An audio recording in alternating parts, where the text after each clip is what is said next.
न आपने तेज प्रताप यादव के सवालों का जवाब दिया ना और न ही आपने उन वोटरों को जवाब दिया कि आप चिंता मत कीजिए, हमारे साथ क्या हुआ है ये हम आपको बताते हैं। अंदरूनी कलह जबरदस्त है और पेश करने के बाद लालू प्रसाद अगर एक्शन में आ जाते हैं तो उसका नतीजा क्या होगा। पूरे जीवन जब तक वो सक्रिय राजनीति में थे, आज भले ही कहा जाए कि वो अध्यक्ष हैं पार्टी के, लेकिन उनको सक्रिय राजनीति से आपने बिल्कुल अलग थलग कर दिया है, स्वास्थ्य कारणों से हो या आपने प्लानिंग के तहत उनको पर्दे के पीछे रखा है। ओरमा ग्रुप, जो सोचता है वो करता है। आपके अपने सपनों का आशियाना। देखिए, बिहार की राजनीति में दो नामों की चर्चा जो है वो तेज हो गई है। कौन से है वो नाम आपके मन में भी चल रहा है? हम आपको बताते हैं कि कौन से वो दो नाम है जिनकी चर्चा सबसे ज्यादा बिहार की राजनीति में चल रही है। क्या आप नीतीश कुमार के बारे में सोच रहे हैं? जी नहीं, मैं नीतीश कुमार की बात नहीं करूंगा। क्या आप सम्राट चौधरी की बात करना के लिए सोच रहे हैं? सम्राट चौधरी की भी बात नहीं करूंगा।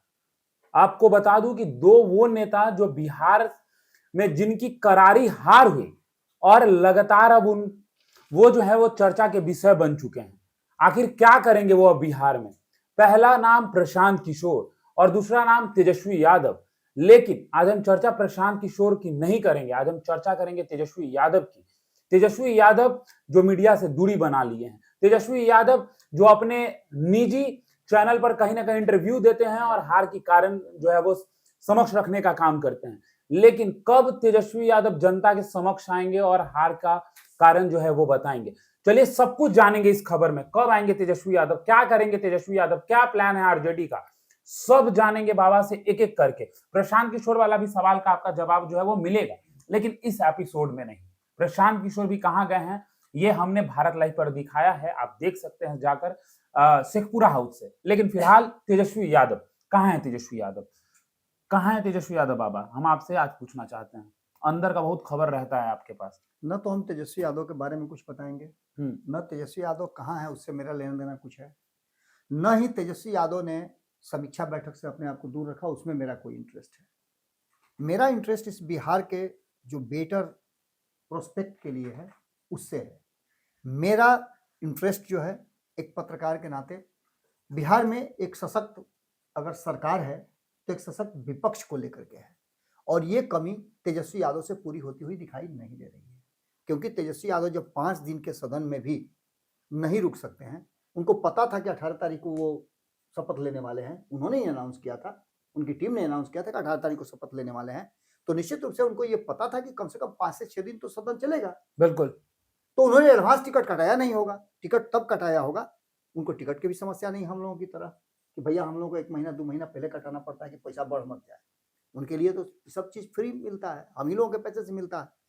तो कहीं न कहीं सदन शुरू होने के बीच में ही उन्होंने प्लान बनाया होगा कि अब यहाँ रह कर के क्या फ़ायदा, चलो चलते हैं, कहीं घूम आएँ। एक गाना था ना, कहीं घूम आएँ, तो घूमने निकल गए। लेकिन बिहार की जनता जिसने पिछले चुनाव से भी ज़्यादा उनको वोट दिया, नंबर ऑफ वोट्स की काउंटिंग अगर करेंगे तो वो ज़्यादा था। लेकिन उसके बावजूद तेजस्वी यादव ने उस रिस्पॉन्सिबिलिटी को नहीं समझा और अपनी पूरी टीम को एक तरह से समझिए तो उन्होंने साइलेंट कर दिया। उनकी पूरी टीम में से कोई भी आगे से आकर के ये लीड करने के लिए या कहने के लिए तैयार नहीं है कि आखिरकार इस हार पर उनकी टीम क्या कहती है। बिल्कुल। अंततः इसकी समीक्षा थके हारे लोगों ने की। मैं थके हारे लोग इसलिए कह रहा हूं कि जिनके बात का कोई महत्व नहीं है, जिनकी समीक्षा का कोई लेना देना नहीं है, क्योंकि इसमें सबसे बड़ा नाम अगर कोई हो रहा है जो इस समीक्षा के साथ जुड़ा हुआ था तो वो है मंगनी लाल मंडल। मंगनी लाल मंडल को आप कितना रिस्पॉन्सिबल मानते हैं? बड़ी जिम्मेदारी मिली थी। मंगनी लाल मंडल की जिम्मेवारी और मंगनी लाल मंडल को आते आते उनको अध्यक्ष बना देना, ये कितना बड़ा फैसला था। इस फैसले के लिए लालू प्रसाद को मजबूर क्यों किया गया? मंगनी लाल मंडल में क्या देख करके उनको प्रदेश का प्रभार दिया गया था? ये सारी बातें कहीं ना कहीं कैलकुलेट उंगलियों पर गिनी जा रही है। मंगनी लाल मंडल को सिर्फ गोल्डन जीरो बना करके एक कहा जाए तो बुत बना करके उनको रखा गया था कि जो करना होगा लोग करेंगे, वो खाली सिग्नेचर करेंगे। और यही हुआ। नतीजा, इतने सारे लोगों पर 32-33 लोगों के वोटर भावनाएं और उनके साथ जुड़े हुए असंख्य लोग आप बिहार की आबादी का अगर 1/3 हिस्सा आपके साथ है, आपके अच्छाई का ख्याल रखे हुए है, आपको डाई हार्ट आपका फैन है, हर हाल में चाहता था कि आप मुख्यमंत्री की कुर्सी पर बैठे, उसके अलावा कुछ छोटे फटके लोग भी थे, कुछ हमारे जैसे लोग थे, वो चाहते थे कुछ नया आवे, उन लोगों को भी बड़ी निराशा मिली है। और इस निराशा के पीछे वो कारण है जिसमें तेजस्वी यादव का सारा एजेंडा, हथकंडा, प्लानिंग सब कुछ फेल गया। आम लोगों तक आपकी पहुंच नहीं हो पाई और आम लोगों को समझाने में आप फेल कर गए। तो इसकी जिम्मेवारी आखिर कौन लेगा? लालू प्रसाद ने जिम्मेवारियां अपने जीवन पर्यंत, पूरे जीवन जब तक वो सक्रिय राजनीति में थे, आज भले ही कहा जाए कि वो अध्यक्ष है पार्टी के, लेकिन उनको सक्रिय राजनीति से आपने बिल्कुल अलग थलग कर दिया है, स्वास्थ्य कारणों से हो या आपने प्लानिंग के तहत उनको पर्दे के पीछे रखा है। पूरे चुनाव में लालू प्रसाद जो एक्शन उनका है वो नहीं दिखा। उनके सामने कुछ लोगों को ले जाकर के जिसका फैसला आपने किया था, बस लालू प्रसाद छुए तक नहीं, और उनके सामने ले जाकर के आपने सिंबल का वो थैला जो है दिखा दिया। कुछ लोगों के पास गए जिनको प्रणाम भी किया, तो लालू प्रसाद ने कोई रिस्पांस नहीं दिया, बुत की तरह वो ऐसे बैठे रहे। ये सभी चीजें हमने देखी हैं, वो तस्वीरें भी आप सबने देखी होगी। लेकिन आखिरकार ये पूरा का पूरा समीक्षा करके क्या दिखाना चाहते हैं राजद के लोग, राजद का ये वर्तमान नेतृत्व, और क्या इस नेतृत्व ने उन सभी बातों को दरकिनार कर दिया है जिसमें तेजस्वी यादव, तेज प्रताप यादव से दूरी बना करके रखे। मीसा भारती पूरे चुनाव में एकदम बिल्कुल अलग थलग नजर आई, और वहीं रोहिणी आचार्य ने तो चुनाव के बाद जो किया वो पूरी दुनिया ने देखा। बिल्कुल। अब ऐसे में इस समीक्षा बैठक में क्या तेजस्वी यादव को नहीं होना चाहिए था? कितना इमरजेंसी काम था उनका जिसके चलते उनका जाना जरूरी था? हाँ, शादी का सालगिरह जरूर था, जिसके लिए उनके कुछ गिने चुने लोगों ने उनको उसकी बधाई भी दी है, हम भी बधाई देते हैं, उनका जीवन सुखद सफल रहे। लेकिन अब यहां सवाल आता है कि क्या 14 करोड़ लोगों के भावनाओं के साथ इसी तरह से खेला जाएगा? एक तरफ आप ये कहते थे कि थके हुए मुख्यमंत्री हैं, आज वही थके हुए मुख्यमंत्री बिहार को लीड कर रहे हैं, बिहार की जनता ने उनको मौका दिया है, तो उनसे जो गलतियां हो रही हों या फिर वो जो काम कर रहे हैं कितना सही कितना गलत है, ये कौन बताएगा? ये बताने का काम किसको जिम्मेवारी मिली है? बिहार की जनता ने आपको एक जिम्मेवारी दी है, आपको 25 विधायकों के साथ सदन में भेजा है कि आप नेता प्रतिपक्ष बने। ये विधायक की संख्या और कम भी हो सकती थी, आप नेता प्रतिपक्ष बनने के लायक नहीं भी हो सकते थे, लेकिन अभी भी आपको इस बात का एहसास नहीं है। 2020 में जनता ने आपको इसलिए जनादेश दिया था कि आपको यह एहसास हो कि आप सत्ता तक पहुंचने के करीब हैं, आप पहुंच सकते हैं। उस 5 साल में आप सत्ता में एक बार पहुंचे भी, लेकिन फिर दोबारा आपको लगा कि ये जरूरत नहीं है, या फिर कहीं ना कहीं आपके विरुद्ध साजिश हुई है। तो तेजस्वी यादव के विरुद्ध यदि साजिश हुई है जी, उनके लोगों ने उनके साथ भीतरघात किया है, तो क्या तेजस्वी यादव को यह बात खुल करके आकर के नहीं बोलना चाहिए था? या फिर तेजस्वी यादव उसके साथ जुड़े हुए थे, वो खुद भी उसका हिस्सा थे, तब भी तेजस्वी यादव को बोलना जरूर चाहिए था, कोई ना कोई वैलिड कारण बताना चाहिए था। कारण किसी ने नहीं बताया है। एक समीक्षा बैठक की गई है और कई लोग जो समीक्षा बैठक का हिस्सा रहे हैं उनको संतुष्टि नहीं है कि समीक्षा बैठक में कोई वैलिड या तथ्यात्मक बातें हुई हैं। सारे लोग इस समीक्षा बैठक को कोरी गप, कोरी बकवास, सिर्फ आईवास बता रहे हैं, इससे ज्यादा कुछ नहीं बता रहे हैं। गिने चुने लोगों की मैं बात कर रहा हूं। वो गिने चुने लोग एक रिपोर्ट बना करके लालू प्रसाद के पास पेश करें, और पेश करने के बाद लालू प्रसाद अगर एक्शन में आ जाते हैं तो उसका नतीजा क्या होगा? सिंपल सी बात जी। इसकी शुरुआत हम करते हैं तेज प्रताप यादव के एग्जिट से। चलिए, तेज प्रताप यादव को आपने एग्जिट कर दिया, कोई बात नहीं है। तेज प्रताप यादव ने कितना आपको इन्फ्लुएंस किया, कितना आपको घाटा दिया, इस पर भी चर्चा हम पहले कर चुके हैं, इसलिए इस पर भी चर्चा नहीं करेंगे। तेज प्रताप यादव को हम माइनस कर देते हैं। चलिए, लालू प्रसाद ने ही फैसला ले लिया था, क्योंकि पार्टी का अध्यक्ष है तो सारी जिम्मेवारियां तो उन पर ही जाएगी। लेकिन तेजस्वी यादव को उन्होंने पार्टी का कमान उनके हाथ में दिया था। सार्वजनिक रूप से उन्होंने कहा था, मुझे याद है कि वो ऑपरेशन कराने जब जा रहे थे किडनी का, तो उन्होंने कहा था कि पार्टी का नाम बदलने, सिंबल बदलने तक का अधिकार है, और मेरे अनुपस्थिति में ये सब काम यही देखेंगे। उसका फायदा न उठाकर उसका नाजायज फायदा आपने उठाया।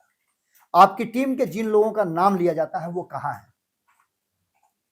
उस समीक्षा एजेंसी, उस सर्वे एजेंसी का क्या हुआ, जिस सर्वे एजेंसी ने आपको यह बताया था कि 18 तारीख का डेट फिक्स कर लीजिए, गांधी मैदान बुक कर लीजिए और वहां मुख्यमंत्री का शपथ मुख्यमंत्री लीजिएगा। का शपथ ले लीजिएगा, वो लोग कहां हैं? आपके संजय यादव कहां हैं? आपके वो लोग कहां हैं जिन लोगों की चर्चा हो रही है, जिन लोगों को खोजा जा रहा है और जिन लोगों को रमीज नाम के एक व्यक्ति की तलाश हो रही है, कहां है? अभी तो जब जब जी, खोजने जा रहा है लोग, प्रवक्ता से बात करने, आप लोगों ने भी कई अभी मैं प्रवक्ताओं से वही बात वही करने की बात कोशिश की थी। कहना ही वाला जी। हूँ बाबा। तो क्या हुआ, आप जब फोन के लगाए तो लोगों ने क्या कहा? अगर मैं आपको कैमरे पे बताऊं, मेरा फोन चार्ज में नहीं तो मैं वो भी दिखा देता। कई विधायकों को मैंने फोन करने का काम जी। किया, उसके बाद कई प्रवक्ताओं को फोन किया, ना कोई रिस्पांस ले रहा है, ना कोई फोन उठा रहा है। अगर कोई फोन उठा रहा है तो वो कह रहा है मैं बिहार में मौजूद नहीं हूं। मैं नाम नहीं लूंगा, लेकिन 2 प्रवक्ताओं से मेरी बात हुई, वो दोनों कह रहे हैं कि मैं बिहार में नहीं हूं। कई विधायकों से बात हुआ, वो बिहार में मौजूद हैं, ठीक, लेकिन उनका रिस्पांस इस तरीके का है कि सामने वाला उनसे बात ही नहीं कर सकता है। जिस तरीके से अरे हार की नाराजगी है तो आप कम से कम मीडिया को तो कम से कम एंटरटेन करिए, उनके बातों को तो सुनिए। क्या आपसे सवाल करेंगे? क्या आप हार मान लिया? अभी आप ऐसे ही नीतीश कुमार को टक्कर देंगे? अब विपक्ष से हम नहीं पूछे सवाल, आप सत्ता पक्ष पे आप सवाल करते हैं, तो सत्ता पक्ष की अगर कोई बात है तो हम आपसे पूछने तो आएंगे।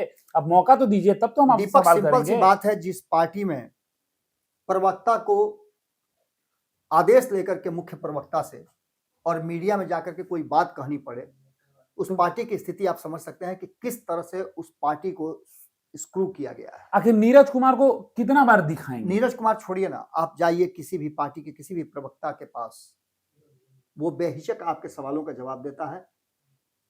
लेकिन एकमात्र ऐसी पार्टी है राष्ट्रीय जनता दल, जिसमें शक्ति यादव का सहमति होगा तब जाकर के कोई प्रवक्ता जो है बयान देता है। बाकी 2 प्रवक्ताओं को अधिकृत किया गया है, 2 महिला प्रवक्ता हैं, मैं उनका नाम नहीं लेना चाहूंगा। उन लोगों ने जिस तरह का रिएक्शन दिया और जिस तरह से मीडिया में जाकर के वो एक्ट कर रही थी, अपनी बातों को तो रख ही रही थी, अच्छी प्रवक्ता हैं, शैली अच्छी है बोलने की, लेकिन उस शैली को जिस तरीके से उन्होंने प्रमोट किया वो लोगों को अच्छा नहीं लगा, रास नहीं आया। आज भी अब तो दिखाई ही नहीं दे रही हैं। वो पूरी टीम दिखाई नहीं दे रही है, वो पूरी लॉबी दिखाई नहीं दे तो रही है। तेजस्वी यादव विधानसभा में खड़ा होकर कहते हैं कि हम आईना दिखाएंगे, तो कहां से आईना दिखाइएगा तेजस्वी जी? आप तो दिखा नहीं रहे हैं ना, पीछे से आईना। सिंपल सी बात है, आईना के सामने खड़े होने की ताकत आपकी होगी तभी ना आप आईना दिखाइएगा। आईना वही दिखाता है जो हकीकत होती है।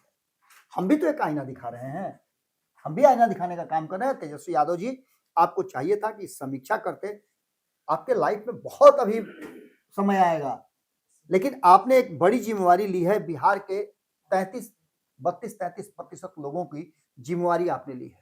उन लोगों के साथ आपने कहीं ना कहीं धोखा किया है, छल किया है, क्योंकि आप उनके जनादेश का भी सम्मान नहीं कर पाए। आप समीक्षा करते, आप समीक्षा करने के बाद उन सवालों का जवाब देते। आपने न तो रोहिणी आचार्य के सवाल का जवाब दिया, न आपने तेज प्रताप यादव के सवालों का जवाब दिया, ना और न ही आपने उन वोटरों को जवाब दिया कि आप चिंता मत कीजिए, हमारे साथ क्या हुआ है ये हम आपको बताते हैं। अंदरूनी कलह जबरदस्त है। अभी अभी जो सूचना मिली है कुछ देर पहले, हमारे चैनल पर भी आपने खबर देखी होगी, और जदयू के एक प्रवक्ता हैं, मुख्य प्रवक्ता हैं नीरज कुमार, उन्होंने साफ कहा है कि 17-18 विधायक हमारे संपर्क में हैं। ये 17-18 विधायक कहां हैं? क्योंकि और किसी के पार्टी के पास 17-18 विधायक तो है नहीं, और एनडीए के 17-18 विधायक में से तो जदयू के विधायक ऑलरेडी उनके पास हैं। भाजपा के विधायक जदयू में क्यों जाएंगे?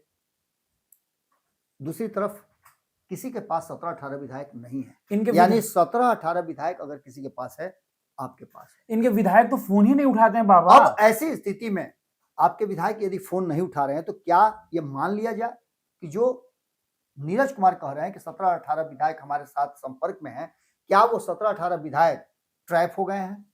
उनको जदयू ने कहीं अन्यत्र ले जाकर के होटल में रखा है, या कहीं और वो चले गए हैं, हॉलीडे पे वो हैं, क्या करने गए हैं, क्या कर रहे हैं, इसकी भी जानकारी किसी को अद्यतन नहीं है। शक्ति यादव से जब भी आप पूछने जाइएगा तो वो बातें जो करते हैं, उन बातों का क्या अर्थ होता है आप अच्छी तरह समझ रहे हैं। सदन में जिस तरह की बातें हो रही हैं उसमें भी बहुत सारी बातें खुल करके सामने अब आ चुकी हैं। हाँ, कहीं ना कहीं अब लोग खोज रहे हैं, चुनाव से पहले जो तेजस्वी यादव से सवाल पूछा करते थे, मीडिया मैनेजमेंट खुद करते थे, उस संजय यादव की तलाश की जा रही है। संजय यादव कहीं नहीं है। रमीज की तलाश की जा रही है, वो कहीं नहीं है। संजय यादव ने अपना उत्तराधिकारी बनाया था रमीज को, जिसकी चर्चा कुछ दिन पहले रोहिणी आचार्य ने किया था। बिल्कुल। अब ऐसे में भीतरघात की बात, इसके साथ साथ अंदरूनी कलह की बात और जयचंद की बात, ये तीन बातें सामने आई थी। आपके साथ किसने भीतरघात किया, इसका भी जवाब आपको देना चाहिए था। जयचंद है कि नहीं है, इसकी भी इसका भी जवाब चाहिए था। और क्या कुछ चल रहा है अंदर खाने में, उसकी भी चर्चा आपको करनी चाहिए। एक और बड़ी बात है बाबा जी, जिस तरीके से इनके विधायक, नाम नहीं लेंगे, एथिक्स से अपना कुछ, जिसके वजह से आप कह रहे हैं कि हम सत्ता पक्ष को आईना दिखाएंगे, और जब आपसे कॉल किया जा रहा है ताकि आपसे कुछ रिस्पांस लिया जा सके, आपका इंटरव्यू किया जा सके, अगर मैं कहूं ना तो कम से कम मैंने 10 से 12 विधायकों को ट्राई किया, 10 से 12 विधायकों का कोई रिस्पांस नहीं है। सबसे बड़ी बात कि और जनसेवक हैं ये लोग जी। सबसे बड़ी बात कि तेजस्वी यादव जी, चलिए मान लेते हैं कि आपका जाना जरूरी था, उस पर भी कोई बहस नहीं है। आपने टेलीफोनिक बात की, आपने वीडियो कॉन्फ्रेंस से बात किया, उस समीक्षा बैठक की, तो आप छोटी छोटी बातों का वीडियो जारी करते हैं। इसका भी वीडियो जारी कर दिया होता आपने कि हाँ, समीक्षा बैठक में भले ही हम सदेह नहीं हैं, लेकिन हम पूरा वीडियो कॉन्फ्रेंसिंग के माध्यम से जुड़े हुए हैं, बिहार की जनता टेंशन न ले, मैं इस कारण से यहाँ हूँ, तब भी लोगों को संतुष्टि हो जाती। लेकिन आपने अपनी कमजोरी को छुपाने के लिए अपनी पूरी टीम को कहीं ना कहीं हाइबरनेट कर दिया है ये लोग। बिल्कुल, इसमें कोई दो राय नहीं कैसे है। कैसे वो कोई जानवर होता है बाबा, 6 महीना के लिए सोता है और 6 महीना के लिए जगता है, बिल्कुल, वैसे ही हाइबरनेशन में चले गए हैं ये लोग। अब रहा सवाल कि जब आपने सदन में नई सरकार बनने के बाद, राज्यपाल के भाषण के बाद, जब आपने उस पर धन्यवाद ज्ञापन में आप बोले थे, आपको मौका मिला था, तो लगा था कि आप में स्पार्क है, आप आगे कुछ करेंगे, आगे आप इस सरकार को, इन लोगों को जवाब देंगे। लेकिन आपकी अनुपस्थिति में धड़ाधड़ फैसले लिए जा रहे हैं, लोगों के मकान टूट रहे हैं, उस पर भी आपकी प्रतिक्रिया नहीं है। चलिए मान लेते हैं कि आप कोर्ट की बहुत इज्जत करते हैं, कोर्ट जाना जाना आपका अक्सर रहता है, तो कोर्ट के बारे में आप कई बातें करते हैं, वहां भी आपके लोगों ने कुछ नहीं कहा। उसके अलावे उम्मीदवारों के चयन में आपसे बड़ी मिस्टेक हुई है, इस पर भी आप चर्चा नहीं कर रहे हैं। आपने सामंजस्य बिठाने में अपने लोगों के, अपने गठबंधन के साथियों से बड़ी मुश्किल में रही। अंतिम समय तक, अंतिम दिन तक, जिस दिन अंतिम आपका नॉमिनेशन का दिन था, दूसरे चरण का, उस दिन तक आपके यहाँ चयन हो रहा था उम्मीदवारों का। वो तो अच्छा हुआ कि अंतिम समय में आप लोगों ने एक फैसला लिया आईपी गुप्ता को अपने साथ ला करके, वरना वो भी एक सीट, या फिर उनके कारण जो 5-7 सीटें जो आई, वो भी सीटें आपके हाथ से निकल जाती। सबसे बड़ी बात, आपने मुकेश सहनी को एक बड़ी जिम्मेवारी देने का जो घोषणा कर दिया, उस जिम्मेवारी ने भी आपको कहीं ना कहीं बैकफुट पे रखा। ये वोट ही कन्वर्ट नहीं करा पाए मुकेश सहनी। बिल्कुल, ये सभी कुछ वोटरों ने आपको एक संदेश दिया था, उसको लेकर के फील गुड में आप रह गए। आपने उस सर्वे एजेंसी को कटघरे में नहीं रखा। आप उससे ये नहीं अब पूछ रहे हैं कि आखिर तुम्हारे सर्वे में कहाँ कमी रह गई, हम में कहाँ कमी रह गई, हम कहाँ पिछड़े, इसका कोई भी सवाल जवाब आपके पास नहीं है। अब आगे क्या करेंगे तेजस्वी? सिंपल सी बात है कि आप अब इन 3 लोगों को कम से कम आना चाहिए था। सीधा तो नजर यही आ रहा है कि मंगनी लाल मंडल को अब टारगेट बनाया जाएगा, सॉफ्ट टारगेट बना करके मंगनी लाल मंडल से कुर्सी छीनी जाएगी। जिस इज्जत के साथ उनको लाया गया, उसी बेइज्जती के साथ उनको बाहर किया जाएगा, और ये प्रक्रिया अब अंतिम चरण में नजर आ रही है। लेकिन इससे पहले मैं आपको बता दूं, जो हमारे सूत्र बता रहे हैं कि लालू प्रसाद भले ही जिस अवस्था में भी हों, लालू प्रसाद अभी इस पूरे मामले पर एक भी सेकंड बर्दाश्त करने की स्थिति में नहीं है। वो फाइनल फैसला लेने की स्थिति में आ चुके हैं, और तेजस्वी की पूरी टीम की विदाई लगभग तय मानी जा रही है। जिस तरह से वो लोग गायब हो गए हैं, अंतर्ध्यान हो गए हैं, अब वो लोग सतह पे नजर नहीं आएंगे। दूसरी तरफ सबका हुक्का पानी लालू प्रसाद ने बंद कर दिया है। परिवार और पार्टी कैसे चलती है, लालू प्रसाद उसके लिए एक सही उत्तराधिकारी की तलाश कर रहे हैं। वो उत्तराधिकारी तेजस्वी यादव नहीं होंगे, ये पूरी की पूरी टीम अगर नहीं हटाई जाती है तो एक बात मान के चलिए कि पार्टी के भीतर विधायकों का जो एटीट्यूड है, जो विधायकों से बार बार लोग बात करना चाह रहे हैं, उनसे जानना चाह रहे हैं उनका पक्ष, वो भी बोलने के लिए तैयार नहीं है। ये इसका सीधा मतलब है कि नाराजगी है। कई लोगों से मेरी बातचीत हुई, कई वरिष्ठ नेताओं से मेरी बातचीत हुई, कई वरिष्ठ नेताओं ने बिना बातचीत के, ऐसे ही 4 लोग बैठे हुए हैं वहां, वो फूट पड़ते हैं और बताते हैं कि क्या हुआ है। अंदरूनी बात कहते हैं कि छापने नहीं छापने की शर्त पे कई सारी बातें हमारे सामने आ रही हैं। इसका सीधा मतलब है कि कहीं ना कहीं जयचंद की बात कही गई, वो भी सही नजर आ रही है, भीतरघात की बात की गई, वो भी सही बात नजर आ रही है, और आपने सामंजस्य बिठाने में मुश्किल की, वो भी सही नजर आ रही है। तीसरी सबसे महत्वपूर्ण बात कि ये पूरी टीम जो कटघरे में खड़ी थी, हम शुरू से बता रहे थे कि ये कहीं ना कहीं कंप्रोमाइज नजर आ रहे हैं, वो भी बातें अब धीरे धीरे करके लोगों को भरोसा दिलाने लगी है। यानी कि सीधी तौर पे लालू प्रसाद की विरासत को डुबाने के लिए कहा जाता है, हमारे यहाँ बहुत पुरानी कहावत है कि पुत्र सपूत तो क्यों धन संचय, पुत्र कपूत तो क्यों धन संचय। इसका जवाब हम चाहेंगे कमेंट बॉक्स में वो लोग दें जो तेजस्वी यादव के डाई हार्ट फैन है। आप गाली देना चाहते हैं तो दे लीजिए, आपको जो उचित लगता है आप जवाब दीजिए, लेकिन जवाब दीजिए। अगर जवाब नहीं दीजिएगा तो मुझे लगेगा कि आप लोगों की भी आत्मा उसी तरह से मर गई है। वोट देते समय जिस तरह से एग्रेशन आपने दिखाया था, जिस तरह से आप तेजस्वी यादव को मुख्यमंत्री बनाना चाहते थे, आज तेजस्वी यादव से सवाल कौन पूछेगा? घर का गार्जियन यदि आपका जवाब नहीं देता है, आपकी बातों को नहीं मानता है, तो आपका विद्रोह करने का फर्ज बनता है।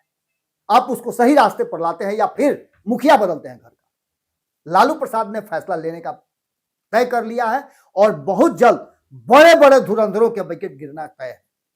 ये बात आप लिख लीजिएगा मैं जो कह रहा हूं। और यही नहीं, लालू प्रसाद बिहार में एक बड़ा राजनीतिक सुनामी ला सकते हैं, सिर्फ उनका ब्रेन जिंदा रहना चाहिए। जिस तरह से मैं नीतीश कुमार के बारे में कहता हूं कि उनका दिमाग चलता सिर्फ रहेगा और हाथ में सिग्नेचर करने की क्षमता जब तक उनकी रहेगी तब तक वो बिहार की सत्ता पर काबिज रहेंगे, उसी तरह से मैं आपको बता रहा हूं कि लालू प्रसाद का ब्रेन काम करता रहेगा तो एक बार फिर से सत्ता में आने का मादा उनमें है। कभी भी कोई बड़ा तख्तापलट वो कर सकते हैं, इसमें कोई दो राय नहीं है, बशर्ते कि ये जो उनके साथ हो रहा है वो ना हो। लालू प्रसाद के हाथ में पावर हो, लालू प्रसाद अपने फैसला लें। जिस तरह से लालू प्रसाद सुनते सबकी हैं, करते अपने मन की हैं, तेजस्वी यादव किसी के नहीं सुनते हैं। उनके चारों तरफ इर्द गिर्द कार्यकर्ताओं से नहीं मिलना, ये सबसे बड़ी कमी है। कार्यकर्ताओं की बात नहीं सुनना, ये सबसे बड़ी कमी है। 4 लोग जो फैसला कर देते हैं उसी पर पूरी तरह से तेजस्वी यादव टिके रहते हैं, और यही वो कारण है जहां मैं कहने के लिए मजबूर हूं कि पुत्र कपूत तो क्यों धन संचय, पुत्र सपूत तो क्यों धन संचय। दीपक, आप समझ गए होंगे इस बात को कि यदि धन संचय करके रखिएगा और पुत्र कपूत है तो उस संपत्ति का नाश कर देगा। बिल्कुल। अगर आपका पुत्र सपूत है तो उसके लिए क्या धन संचय करना है, वो खुद ही धन संचय कर लेगा जी। लालू प्रसाद की विरासत बचाने का जो जंग है वो तेजस्वी यादव नहीं लड़ पा रहे हैं। ये बातें अब लगभग क्लियर हो चुकी है। एक नहीं, अब तक कई चुनाव लड़ चुके वो, और हर चुनाव में मुंह की खा रहे हैं। 2020 का चुनाव एक अलग चुनाव था। मैंने पहले कहा था कि अगर चिराग पासवान और उपेंद्र कुशवाहा अलग नहीं होते, अब देखिए ना, चिराग पासवान और उपेंद्र कुशवाहा ने कोई लड़ाई उनकी नहीं थी एआईएमआईएम से।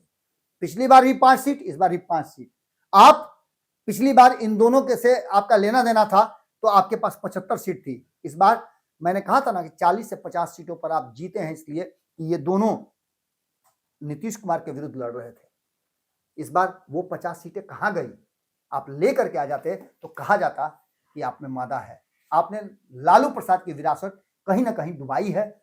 उसको कैसे निकाल के लेके आना है लालू प्रसाद को पता है, और लालू प्रसाद एक्शन में आ जाएंगे। ये कहने में मुझे कोई जो है उज्र नहीं है, कोई हर्ज नहीं। मैं समझता हूं जल्दी ही आपको देखने को मिलेगा एक्शन में लालू, और लालू का लीला दोनों देखने को मिलेगा। तो देखिए, बिहार के वो 2 धुरंधर, जो एक बिहार पर राज कर रहा है और दूसरा इंतजार कर रहा है, अब क्या करता है वो दूसरा, क्या प्लानिंग होगी, क्या बिहार में फिर से लालू यादव के बेटे तेजस्वी यादव कमबैक कर सकेंगे, ये देखना दिलचस्प होगा। तो तमाम ऐसे ही खबरों के लिए हमारे साथ बने रहे। भारत लाइव देख रहे थे आप, धन्यवाद। आपके सपनों को हमने सजाया है। ई होम्स पैनोरामा को हमने बनाया है। ई होम्स मेरा एक सपना था जिस पे मैं पिछले 4 साल से काम कर रहा था। हमने जो बनाया है वो सबने है माना। ई होम्स पैनोरामा में हो आपका भी आशियाना। और फाइनली हमने 2021 में इस प्रोजेक्ट को लॉन्च किया। बहुत लोग अप्रिशिएट कर रहे हैं कि पूर्णिया जैसे शहर में, बिहार के, एक तो बिहार की बात करें उसमें भी पूर्णिया जैसे छोटे जगह में इस तरह का लाइफस्टाइल देना, ये सुन के हम लोगों को बहुत अच्छा लगता है। ई होम्स में हमने कुछ और भी किया है, जैसे हम जिस जगह में रह रहे हैं हमारे फैमिली सिक्योर हो, उनको सिक्योरिटी का ध्यान में रखा है। आपकी सुविधा और सुरक्षा आपके लिए खास है, ये आपका विश्वास है। इसमें आर्टिफिशियल इंटेलिजेंस का 7 लेयर सिक्योरिटी का हमने इस्तेमाल किया है। लस ग्रीन कैंपस को बनाया है। यदि हमारा बाउंड्री वाल है तो वो वर्टिकल गार्डन है। ये जितनी भी फैसिलिटी होता है एक इंटरनेशनल टाउनशिप में, ई होम्स है, ये हम लोग विश्वास नहीं कर पा रहे हैं। जो भी हमारे मित्र दोस्त या जो भी हमारे बाहर के बाहर आते हैं तो हम लोगों को बहुत अच्छा सुनने को मिलता है और बहुत अच्छा क्रेडिट मिल रहा है। वो सारा हमने सिर्फ एक बिल्डिंग नहीं बनाया, हमें एक बहुत अच्छा लाइफस्टाइल दिया ई होम्स में, और मेरा एक सपना था जिसको मैं आज फुलफिल होते हुए देख रहा हूँ। ये आपका आवास है। ई होम्स पैनोरामा में अब आपका निवास है। E Homes Panorama, luxurious lifestyle redefined. Panorama group, जो सोचता है वो करता है। अगर ये वीडियो पसंद आई और वह बिहार के राजनीति और बिहारियत से सरोकार रखेनी तो सब्सक्राइब बटन दबा के चैनल के सब्सक्राइब कर ली। ओजे एगो घंटी बा, ओकरा बटन दबा देला से कुल सटीक और मारक खबर रुआ मुफ्त में मिल जाई। अगर रुआ पत्रकारिता के हमनी के नया प्रयोग में सहयोग कर चाहतानी तो ज्वाइन बटन दबा दी। पेटीएम नंबर नोट कर ली 9386816700।